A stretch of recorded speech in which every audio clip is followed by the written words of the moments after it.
Bab 679. Yosua seharusnya tahu dengan jelas seberapa besar kemampuan anaknya sendiri, kan? Benny merasa sangat kesal. Ini sama saja dengan menyuruhnya mati. Bagaimana mungkin ada ayah yang begitu kejam pada anaknya sendiri? Ada pepatah yang mengatakan, lebih baik hidup susah daripada mati. Benny sama sekali tidak ingin mati. Meski dia bukan lagi putra seorang jenderal, setidaknya dia masih punya seorang istri yang cantik di rumah. Dia pikir, hidup sederhana dengan tenang pun sudah cukup. Siapa yang bilang kamu harus mengandalkan dirimu sendiri? Aku tahu betul seberapa kuat kamu. Kita akan mengandalkan Rafa, ucap Yosua. Saat menyebut nama Rafa, Yosua tiba-tiba terlihat lebih bertenaga. Matanya penuh semangat. Dia berkata, Rafa dulu adalah rekan seperjuanganku di militer. Kami pernah bersama menghadapi bahaya. Dia adalah saudara sehidup sematiku. Aku awalnya berencana pergi mencari perlindungan padanya. Sekarang aku dengar kalau dia sudah tiba di kota Silas. Pasti karena Rafa yang bicara. Makanya kamu bisa dibebaskan dengan mudah.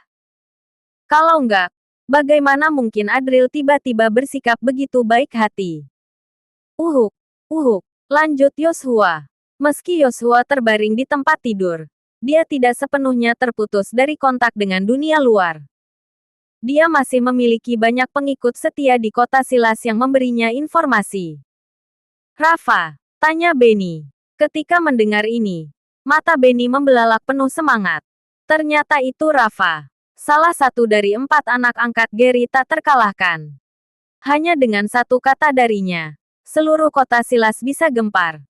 Dengan satu perintah dari Rafa, Adril bisa dihancurkan. Selain itu, dia juga adalah rekan seperjuangan ayahnya. Benny yang tadinya sudah pasrah dengan nasib, siap menjalani hidup damai bersama istri dan anak-anaknya, kini tiba-tiba merasakan dendamnya kembali berkobar. Kalau begitu, cepat hubungi dia. Sialan, Adril sama sekali bukan tandingan Rafa. Aku akan pelan-pelan membuat bajingan itu menderita. Dia akan membayar semua utangnya padaku, ujar Benny penuh kebencian. Benny yang tadinya merasa putus asa, kini penuh dengan semangat balas dendam yang menyala-nyala. Sekarang, dia tiba-tiba melihat harapan, membuatnya merasa begitu bersemangat hingga tidak tahu harus berbuat apa. Dendamnya pada Adril begitu dalam, sampai-sampai dia ingin mencincang Adril sampai hancur.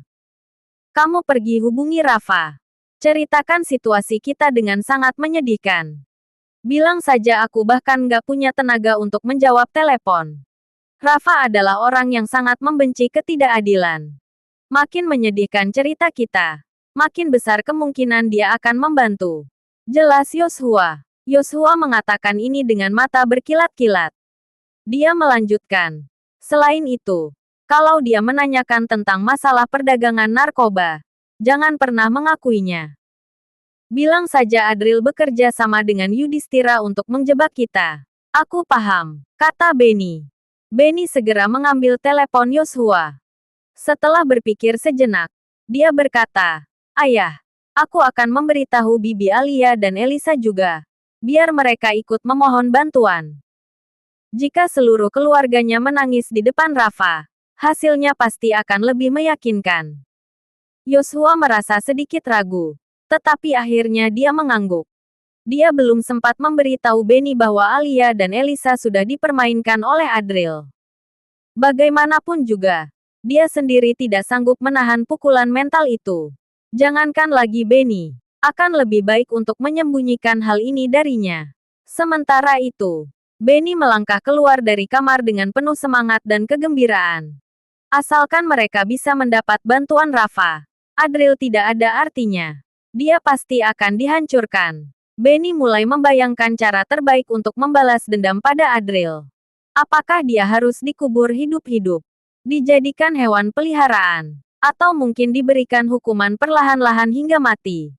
Saat Benny membayangkan Adril yang sombong terkapar sekarat dengan wajah penuh ketakutan, hati Benny dipenuhi kepuasan balas dendam. Matanya berkilat penuh kebencian. Lalu dia bergumam, Adril, akhirnya kamu akan merasakan penderitaan yang sama. Namun, saat dia mendekati pintu kamar Elisa, tiba-tiba dia merasa sedikit bersalah.